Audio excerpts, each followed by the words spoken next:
இப்போ நீங்க வளர்ச்சி திட்டத்துக்கான கோரிக்கைகளை மட்டும் இல்லாமல் கூட்டணிக்கு ஒரு அச்சாரம் கூட சொல்றாங்க.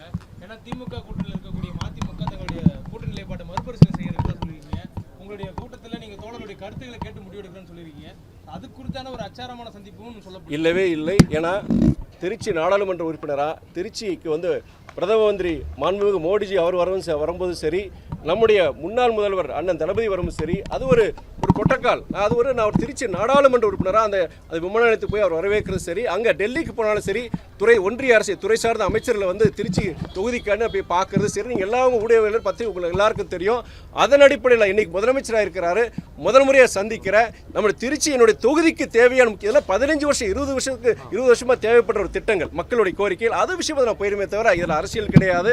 பொதுவாக வாழ்த்துறேன். நான் தமிழ்நாட்டை பொறுத்த வரைக்கும் ஜாதி மதம் பண அரசியலை கடந்து நீங்கள் வெற்றி பெற்றிருக்கீங்க. அரசியலை கடந்து நான் உங்களை வரவேற்கிறேன், வாழ்த்துகிறேன் சொல்லியிருந்தேன்.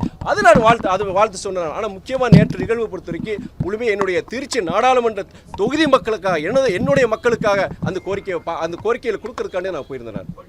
தனி சின்னத்தில் நிற்கலங்கிற ஒரு வருத்தத்தை தலைவர் தெரிவிச்சிருந்தாரு, நீங்களும் குறிப்பிட்டிருந்தீங்க. இப்போ இது மற்ற கட்சிகள் திமுக மற்ற கட்சிகள் தேர்தலுக்கு முன்னாடியே கேட்க வேண்டியவர்கள் தேர்தல் முடிதான் கேட்கறது வந்து நியாயமா படலைங்கிற ஒரு கருத்து முன்வைக்கிறாங்க. அதாவது இதனுடைய விளக்கம் நான் சொல்லியிருந்தேன். இந்த கேள்வி வரும்னு சொல்லிட்டு தான். அதாவது எங்களுக்கு வந்து கடைசி நேரத்தில் ஒரு நிர்பந்தமாக வைக்கிறாங்க. என்ன நிர்பந்தம் வைக்கிறாங்கன்னா, நீங்கள் கண்டிப்பாக வந்து திமுக சின்னத்தில் போட்டி போடணும்னு சொல்கிறாங்க. அப்போ நாங்கள் அதை மறுக்கும் பொழுது கூட்டணி விட்டு வெளியேற வேண்டிய சூழ்நிலை வரும். அதனால எனக்கு அந்த நேரத்தில் எங்களால் ஒரு குழப்பம், கூட்டணி தலைமைக்கு ஒரு நெருக்கடியை கொடுக்க வேண்டாம்னு சொல்லிட்டு தான் நாங்கள் அன்றைக்கி அதை நிர்பந்தத்தை ஏற்றுக்கிட்டு நாங்கள் அதை பண்ணணும். ஆனால் எங்களுடைய இயக்க தோழர்கள் தொண்டர்களுடைய வேதனை மனக்குமுறை நான் குறிப்பிட்டிருந்தேன். அதுதான் நான் சொன்னேன்.